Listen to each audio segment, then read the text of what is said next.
This man died and saw the truth about your soul. The moment his heart stopped, the world did not go dark the way movies promised. There was no sudden silence, no peaceful drifting into blackness, no gentle fading like a candle blown out. Instead, awareness sharpened, intensified. As if every sense he had ever known suddenly multiplied, stretched beyond the limits of flesh and bone. He knew, without anyone telling him, that something irreversible had just happened. He was no longer inside the body he had spent his entire life believing was him. And yet, he was more awake than he had ever been. He felt himself lift, not upward in a physical sense, but inward, as if gravity itself had reversed direction and was pulling him toward truth instead of matter. Below him lay the body, his body, still, pale, unfamiliar. It looked like a discarded garment. Useful once, now irrelevant. And in that instant, a realization struck him with a force more powerful than fear: he had never been the body at all. Not even close. As the distance between him and the physical world widened, time began to behave strangely. Seconds stretched into something immeasurable. Moments collapsed into meaning rather than duration. He tried to remember how long he had been gone, but the question itself no longer made sense. Time was something the body used. Whatever he was now existed outside of it. Then came the presence. Not a figure. Not a face. Not a voice in the human sense. It was awareness, vast, intelligent, impossibly intimate. It did not announce itself. It did not judge. It simply knew him completely. Every thought he had ever hidden. Every motive he had disguised even from himself. Every moment he had loved, every time he had chosen fear instead of courage, comfort instead of truth, pride instead of compassion. Nothing was spoken, yet everything was communicated. And that is when the review began. Not like a courtroom replay. Not like a punishment. But like standing inside the echo of your own soul. He felt his life unfold, not from his perspective, but from the perspective of everyone he had ever touched. He felt the weight of words spoken carelessly. He felt the warmth of kindness he had forgotten he gave. He felt how small moments had rippled outward into consequences he never imagined. And for the first time, he understood something most people never realize while alive: your soul is not measured by what you achieve, but by what you transmit. Love was not an emotion there. It was a force. A substance. A frequency. And he saw that every act of genuine love had increased his soul's resonance, while every act driven by ego, fear, or indifference had dimmed it, not permanently, but noticeably. The soul, he realized, is not condemned by mistakes, but shaped by direction. At one point, if point still applies, he asked a question without words. A question that lives inside every human being whether they admit it or not. What happens next? The answer did not come as information. It came as understanding. He was shown that the soul is not created at birth and destroyed at death. It is cultivated, refined, trained through experience. Earth was not a test in the way people imagine, but a classroom where contrast makes growth possible. Pain was not inflicted as punishment. It was allowed as a teacher. Joy was not random. It was alignment. Then he was shown something that shook him more than dying itself. He was shown how many times he had ignored the quiet voice inside him. How often intuition had tried to redirect him. How frequently he had felt nudged toward compassion, forgiveness, or courage, and chosen distraction instead. And yet, he was not shamed for it. There was no condemnation. Only clarity. The presence seemed to communicate one overwhelming truth: your soul always knows the way. The tragedy is not that people fail, it's that they stop listening. He saw souls connected like constellations, not randomly, but intentionally. People who felt like coincidences were anything but. Every significant relationship had been an agreement before life began, opportunities to grow, to heal, to remember. Even the ones who hurt him the most had played roles designed to awaken something deeper within him. Then came the most terrifying and beautiful revelation of all. He saw that the soul does not belong to religion, culture, or ideology. Those are human frameworks, useful, sometimes, but limited. The soul responds to truth, not labels. Love expanded it. Fear contracted it. And the ultimate direction of the soul was not toward reward or punishment, but toward integration, becoming whole. He understood why so many people fear death. It is not because of pain. It is because death strips away the lies. The persona. The masks. What remains is essence. And essence cannot pretend. He was shown what happens when souls return again and again, not as punishment, but as continuation. Lessons unfinished seek completion. Love unexpressed seeks embodiment. Forgiveness delayed seeks another chance. And each life is not a reset, but an accumulation. Then the presence conveyed something urgent, something meant not just for him, but for those still living. He was told that every moment is sculpting your soul right now. Not the dramatic moments. Not the public ones. The small ones. The private choices. The thoughts you entertain when no one is watching. The way you treat people who cannot benefit you. The way you respond to suffering, yours and others. He was shown that prayer is not about words reaching heaven. It is about alignment. That forgiveness is not for the offender, but for the soul carrying the weight. That gratitude changes the structure of the soul itself.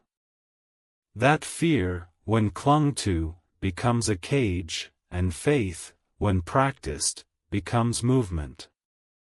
Just as suddenly as it began, the experience started to recede. Not because it was over, but because it was not yet time. There was still work to do. Still truth to live. Still love to embody. When he returned to his body, breath crashing back into his lungs like a tidal wave, the world looked the same, but felt radically different. Colors were sharper. Faces carried depth. Moments felt sacred. He no longer feared death, but he feared something else far more powerful, wasting the life he had been given. He knew that one day, every soul faces the same clarity. Not to be judged, but to understand. And in that understanding, nothing false survives. So here is the question he left behind for you. If your soul were reviewed right now, not by a judge, but by truth itself, what would it reflect? Fear, or love? Distraction, or presence? comfort, or courage. Because the truth about your soul is not revealed after death. It is being written right now. And one day, you will see it clearly. And when clarity finally loosened its grip, he realized something even more unsettling than everything he had just witnessed. Coming back did not erase the knowing. People think returning to life after death would feel like relief, like waking from a nightmare. But for him, it felt like being pushed back into a narrow room after standing in an endless open sky. His body felt loud, heavy, distracting. Every sensation screamed for attention: hunger, pain, sound, urgency, yet beneath all of it ran a quiet, unshakable awareness that never left him again. He now knew what most people only sense faintly in moments of stillness: this world is not the base reality. It is a training ground. He noticed how people moved differently after that. How rushed they were. How anxious. How desperately they clung to things that would not cross the threshold with them. Status. Arguments. Old grudges. He wanted to shake them, to say, "You don't understand how little this matters and how much that matters," but language failed him. Words felt crude compared to what he had experienced. How do you describe color to someone who has only known darkness? How do you explain infinity to someone measuring life in minutes? What surprised him most was how often people sensed the truth but quickly pushed it away. He could see it in their eyes when conversations drifted too close to meaning. When silence lingered too long. When questions surfaced that could not be answered with routine. Fear would rise, not fear of death, but fear of change. Because once you truly see the soul, you cannot live the same way again. And most people are not afraid of dying. They are afraid of becoming who they know they are meant to be. He began to understand something profound about suffering. Not in theory, but in texture. Pain, he realized, is not evidence of abandonment. It is evidence of engagement. Souls that grow are souls that stretch, and stretching hurts. Comfort dulls awareness. Difficulty sharpens it.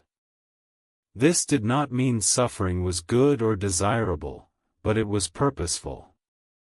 Nothing was wasted. Not a single tear. Not a single heartbreak. Not a single night where hope felt distant. All of it fed the soul's expansion, whether the person recognized it or not. And then there was guilt. He carried guilt for a long time after returning, not the toxic kind that crushes, but a heavy reverence for opportunity. He saw how many moments he had rushed through. How often he had postponed love. How frequently he had assumed he would do better later. Later, he now knew, is an illusion the soul does not recognize. There is only now, unfolding into consequence. He realized that the soul does not regret failure nearly as much as it regrets hesitation. The words not spoken. The forgiveness withheld. The compassion delayed. Courage is not loud in the soul, it is quiet, persistent, and patient. And every time it is ignored, the soul does not punish you. It simply waits again. He also understood why people sense something watching them, not in paranoia, but in conscience. It is not surveillance. It is remembrance. A subtle echo of who you really are, reminding you when you drift too far from alignment. That uneasy feeling after acting against your values is not guilt imposed from outside. It is internal dissonance. The soul knows when you are living smaller than your truth. What shook him deeply was realizing that the soul is never alone. Even when humans feel isolated, cut off, abandoned. Especially then. Connection does not depend on proximity. Souls recognize each other across distance, across time, across lifetimes. Love is the signature that survives death. Not romance alone, but recognition. The feeling of being seen without explanation. The comfort of silence with the right person. The inexplicable pull toward certain people. None of it is accidental. He had been shown that hatred binds souls together just as strongly as love, but in a painful way. Unforgiveness is not justice, it is attachment. And attachment weighs the soul down. Forgiveness, he learned, is not forgetting. It is releasing your soul from carrying someone else's darkness. As his life continued, ordinary moments began to feel extraordinary. Eating. Walking. Listening. Even breathing felt borrowed, precious. He understood that the body is not a prison, it is a tool. A temporary instrument that allows the soul to act in a dense world where intention alone is not enough. Here, you must choose. And choice is where the soul gains weight. He noticed something else too. The soul responds to attention. Whatever you repeatedly focus on becomes nourishment. Fear feeds fear. Gratitude feeds expansion. Anger feeds contraction. Peace feeds clarity.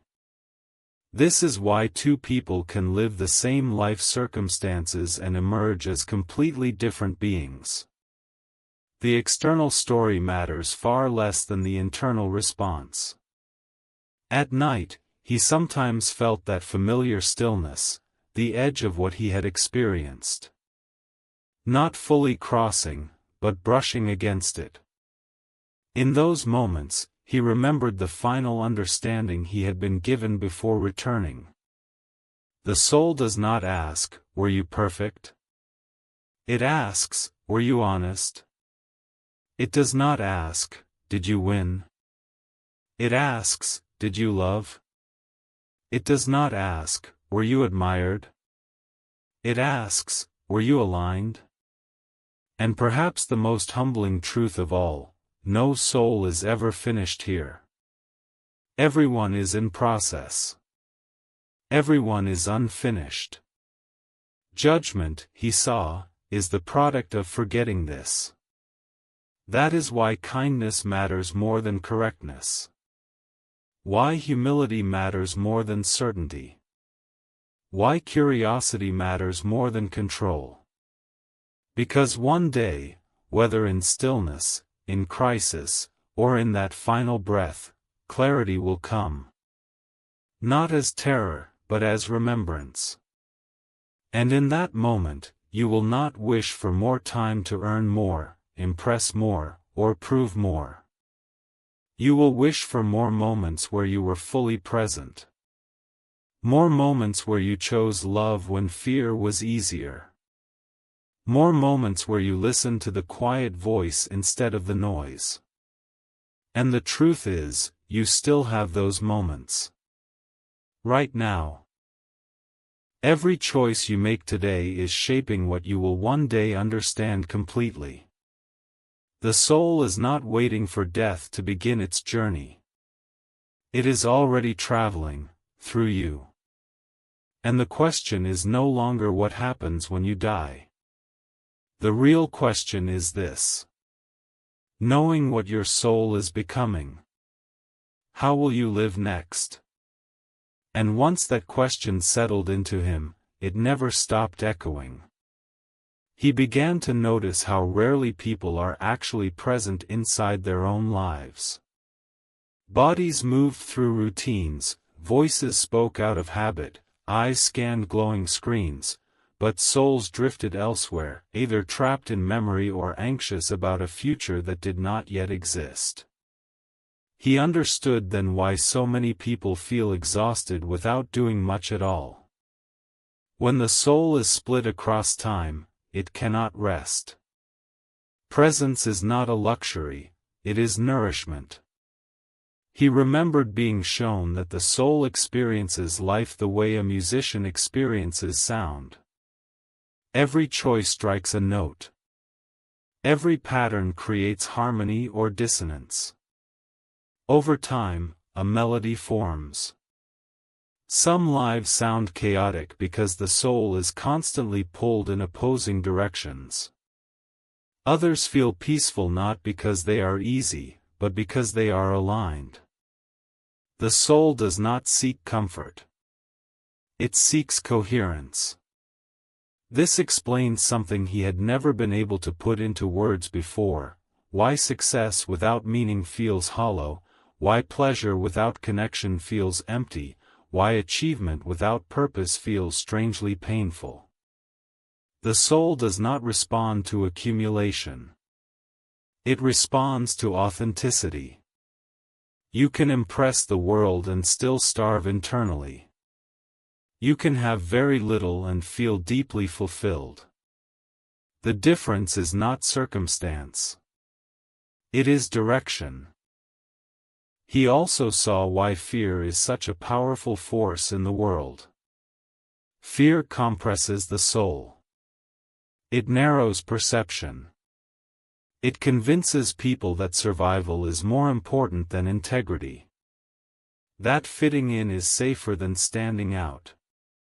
That silence is easier than truth. And once fear becomes habitual, people mistake it for realism. But fear is not realism. It is amnesia. It makes you forget who you are. One of the most startling understandings he carried back was this: the soul grows fastest when you choose love in moments where it costs you something. When kindness requires humility. When forgiveness requires letting go of being right. When honesty risks rejection. These moments are rare, and that is why they matter so much. Anyone can be loving when it is easy. The soul is revealed when it is difficult. He noticed how often people ask for signs, not because they lack guidance, but because they lack courage. The soul speaks softly, not because it is weak, but because it respects free will. It will never force you. It will only invite you. And invitations can always be declined. There were days when he struggled with frustration. Days when he felt like screaming the truth he had touched. But he realized something crucial: awakening is not contagious through words alone. It spreads through presence. Through the way you listen. Through the way you slow down. Through the way you treat others when no one is watching. Souls recognize frequency before they recognize ideas. He began to live differently, not dramatically, but deliberately. He listened more than he spoke. He forgave faster. He held less tightly to outcomes. He stopped seeing people as obstacles or tools and started seeing them as fellow travelers, each carrying invisible battles and unfinished lessons. Compassion stopped being a moral obligation and became a natural response.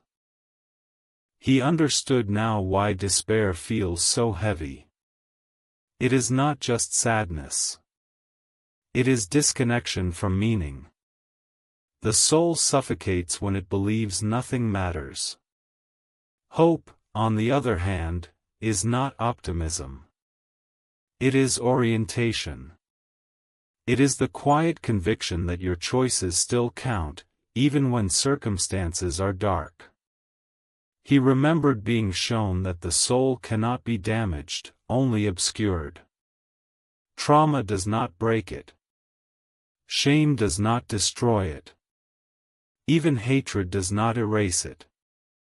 These things cover it, layer by layer, until people forget its presence. Healing is not about becoming something new. It is about removing what never belonged there in the first place. This is why stillness is so uncomfortable for many people. Silence strips away distraction. It brings you face to face with what has been avoided. But it is also where the soul becomes audible again. Not as words, but as knowing. As intuition. As that subtle pull toward truth that never quite leaves you alone. He realized that death is not the opposite of life. It is the opposite of birth. Life itself is continuous. The soul does not end. It transitions. And what carries through is not memory, not identity, not achievements, but essence. The quality of attention you gave to your existence. The love you allowed yourself to embody. That is why comparisons are so corrosive. They pull attention outward instead of inward. They convince people to measure their lives against someone else's path, forgetting that no two souls are here to learn the same lessons in the same order. Envy is not desire, it is confusion about purpose. As time went on, he stopped trying to convince others of what he had seen. He focused instead on honoring it. Because he knew something most people don't realize until the end, the soul is always listening to how you live, not what you claim to believe. And slowly, almost imperceptibly, life began to respond differently. Not magically, not perfectly, but meaningfully.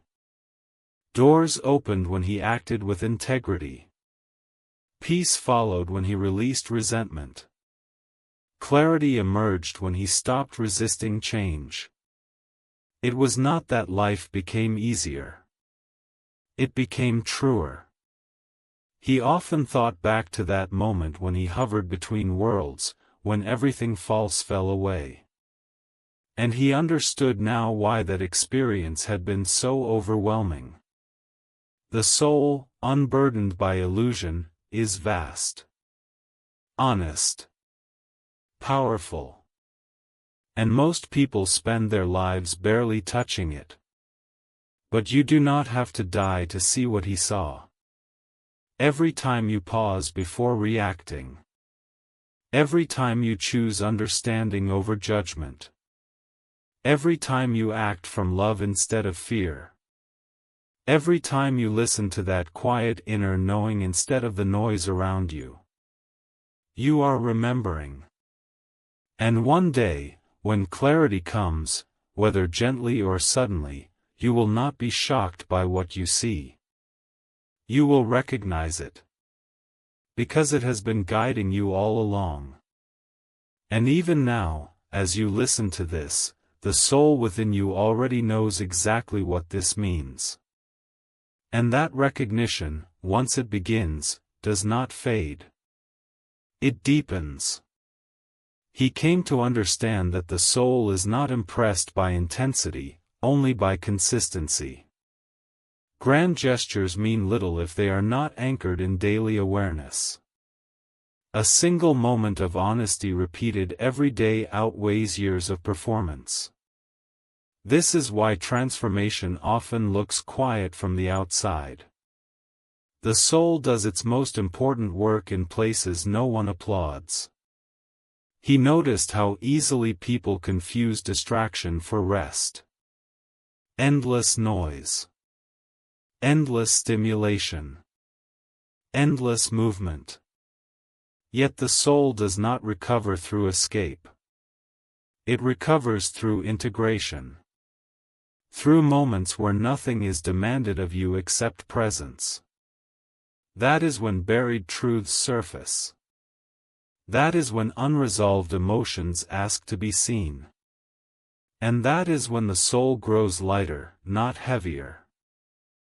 One of the most unsettling truths he carried back was how little the soul cares about explanation.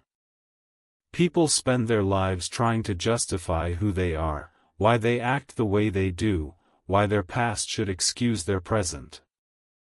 But the soul does not argue. It simply reflects. It mirrors your alignment back to you in the form of peace or unrest. No debate required. He realized that intuition is not mystical, it is memory. Not memory of events, but memory of essence.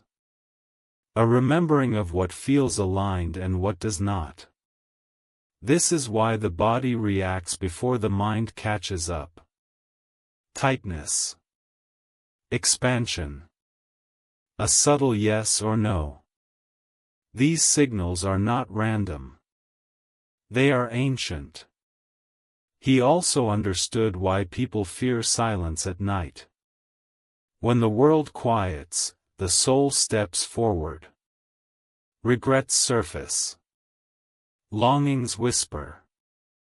Questions appear that were easy to ignore during the day. Many reach for distraction in those moments, not because they are weak, but because they are unprepared to listen. But listening is the beginning of healing. He had been shown that love is not something you fall into. It is something you align with. When alignment is present, love flows effortlessly. When it is absent, even affection feels draining. This applied not only to relationships, but to work, to beliefs, to identity. Anything out of alignment slowly exhausts the soul. One of the clearest insights he gained was about identity. The soul does not identify as roles. Not as parent, worker, believer, or rebel. These are expressions, not definitions. When people cling too tightly to identity, they suffer when it changes. When identity is held lightly, change becomes growth rather than loss. He understood now why endings hurt so deeply. Not because of loss alone, but because endings force realignment. They strip away what no longer fits. The pain is not punishment, it is resistance to letting go. When release happens, pain transforms into clarity. He noticed that forgiveness became easier once he stopped seeing people as villains or heroes and started seeing them as unfinished souls acting from their level of awareness. This did not excuse harm. It contextualized it. And context softened the weight he carried. He was also shown that the soul does not demand perfection. It asks for sincerity. For effort. For willingness. For the courage to keep choosing alignment even after failure. Shame, he learned, is the greatest inhibitor of growth. It convinces people they are unworthy of becoming better. The soul knows better. As he integrated these truths into daily life, he became less reactive. Less offended. Less desperate to control outcomes. He understood that control is the mind's attempt to manage uncertainty, while trust is the soul's response to it. Trust does not mean passivity. It means acting with integrity and releasing attachment to results. He saw why generosity transforms people so deeply. It is not the act itself, it is the orientation. Generosity affirms abundance. It reminds the soul that it is not separate, not alone, not lacking. Scarcity is a mental construct. Connection is a soul reality. He learned to recognize moments of alignment by how they felt afterward. Not excitement. Not adrenaline. But steadiness. A quiet sense of rightness. Alignment does not always feel good in the moment, but it always feels clean afterward. He realized that the soul never rushes. Urgency belongs to fear. Clarity belongs to patience. When something is truly meant, it unfolds without forcing. When something requires constant strain, it is often misaligned. And slowly, he stopped asking why certain things happened to him and began asking what they were shaping in him. That single shift changed everything. He knew now that death had not shown him something new. It had removed what was false. And life, afterward, was about keeping those false layers from building again. You are not here to escape the world. You are here to inhabit it fully. To bring awareness into density. To let the soul move through form. And the truth is, whether you believe this or not, whether you accept it or resist it, your soul is already responding. It responds to how you live. To how you love. To how you choose when no one is watching. Because one day, when the noise falls away, and the story you tell yourself dissolves, what remains will not ask who you were pretending to be. It will simply reflect who you became. And that reflection is being shaped right now, moment by moment, through you. And in that ongoing shaping, he discovered something both sobering and freeing: nothing external has the power to save or doom a soul. Circumstances can pressure, influence, or reveal, but they cannot decide. The soul decides through attention. Through intention. Through the quiet, repeated choices that seem insignificant until they are added together and seen from a wider view. He noticed how quickly people confuse motion with progress. Busy schedules. Endless plans. Constant striving. Yet the soul does not measure movement by speed. It measures direction. A life can move fast and go nowhere. Another can move slowly and arrive exactly where it needs to be. When people feel lost, it is rarely because they lack options. It is because they lack alignment. He also saw why so many people feel an unnamed grief even when life appears fine. That grief is not depression alone.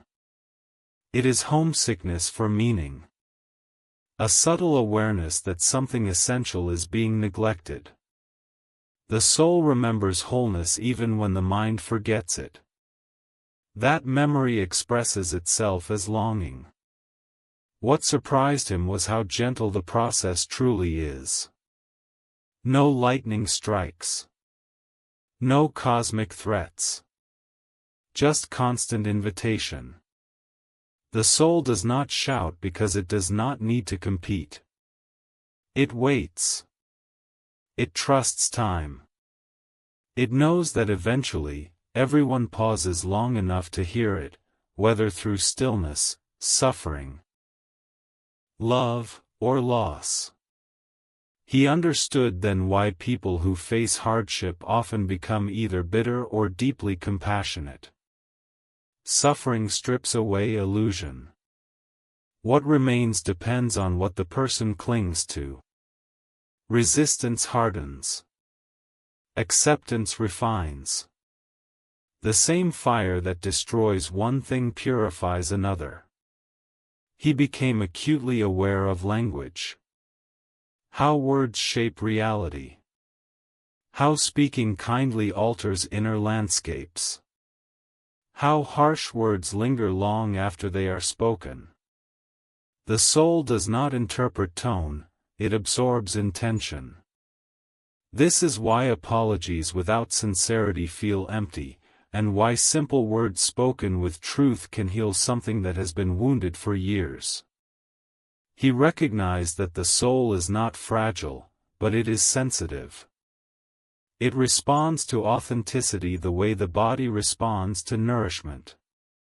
When people live falsely for too long, the soul does not break, it withdraws. People call this numbness, burnout, emptiness. But it is simply the soul waiting for permission to return. He realized that meaning is not discovered, it is generated. Through engagement. Through care. Through choosing to matter to something beyond yourself. This is why service feels fulfilling even when it is exhausting. The soul expands when it participates in something larger than personal survival. As this awareness deepened, he stopped fearing mistakes. He understood that mistakes are feedback, not verdicts. The only real stagnation comes from refusing to learn. Growth is not linear. It spirals. Lessons repeat until they are integrated. Not as punishment, but as patience. He remembered being shown that every soul has a unique contribution, not in scale but in tone. Some bring calm. Some bring challenge. Some bring warmth. Some bring clarity. The mistake is trying to imitate someone else's expression instead of refining your own. The world does not need duplicates. It needs coherence. He also saw why grief feels so disorienting. Grief is love without an object. Energy without direction. It is painful because love wants to move, to connect, to express, and suddenly has nowhere to go. But grief is not the opposite of love. It is proof of it. And when allowed to flow, it eventually transforms into depth. He stopped seeing death as an interruption and began seeing it as punctuation. A pause. A transition. Not an erasure. The soul does not cling to moments the way the mind does. It carries essence forward. Everything meaningful is preserved, even if the form changes. He understood why people often change after near loss or awakening moments. It is not because they learned something new. It is because they remembered something old. Something fundamental. Something that had been drowned out by noise. And perhaps the most important realization of all was this: the soul is never in a hurry, but life is finite. That contrast is intentional. It creates urgency without panic. Meaning without pressure. The opportunity to act while there is still time to choose. You do not need to wait for certainty. You do not need to understand everything. You do not need to be fearless. You only need to be willing. Willing to pause. Willing to listen. Willing to choose love when fear feels louder. Willing to live in a way that makes sense not just to the world, but to your soul. Because one day, clarity will come, not as a shock, but as recognition. And in that moment, you will not ask if you lived perfectly. You will ask if you lived truthfully. And that answer is being written now, quietly, faithfully, through every moment you are alive. And as that understanding settled into him completely, something softened inside his chest. Not relief, something deeper. Acceptance. He no longer felt the need to rush toward answers or chase certainty. He understood that clarity unfolds in layers, and each layer arrives only when the soul is ready to carry it without fear. He realized that every person listening to a story like this is already standing at a quiet crossroads. Not a dramatic one. Not a moment of thunder or signs in the sky. But a simple, ordinary crossroads hidden inside daily life. A moment where you choose how you respond. Whether you harden or soften. Whether you rush or pause. Whether you close yourself off or open just a little wider. He understood that awakening is not about leaving the world behind. It is about engaging it more honestly. About bringing awareness into conversations. Compassion into conflict. Stillness into chaos. Meaning into moments others rush past. The soul does not ask you to become someone else. It asks you to become fully who you already are beneath fear and habit. And perhaps that is the most comforting truth of all. You are not behind. You are not broken. You are not too late. You are in process. Every breath you take is another chance to realign. Every day you wake up is another opportunity to choose with awareness instead of autopilot. The soul is endlessly patient, but life is precious, and that combination is what gives this moment its power. One day, when the noise finally falls away, when titles and roles and worries dissolve, what will remain is not a list of accomplishments, but a feeling. The feeling of how you lived inside your life. Whether you were present. Whether you were kind. Whether you were honest with yourself when it mattered most. And the beautiful truth is this: nothing you've heard today is meant to frighten you. It is meant to free you. To remind you that your life matters far more than you've been taught to believe, not because it must be perfect, but because it is shaping something eternal within you. So if this message stirred something in you, if you felt that quiet recognition deep inside, if parts of this felt less like information and more like remembrance, take a moment. Let it settle. And if you feel called, support this journey. Like this video so it can reach others who may need it right now. Share it with someone whose soul might be quietly searching. And subscribe, not just for more videos, but to walk this path of awareness, truth, and meaning together. Because this channel is not about fear. It is about awakening. Not about answers handed to you, but questions that help you remember who you are. Thank you for being here. Thank you for listening with more than your ears. And remember this gentle truth as you move forward. Your soul is not waiting for the end to be known. It is being revealed through how you live, right now. And that means every moment ahead of you still matters.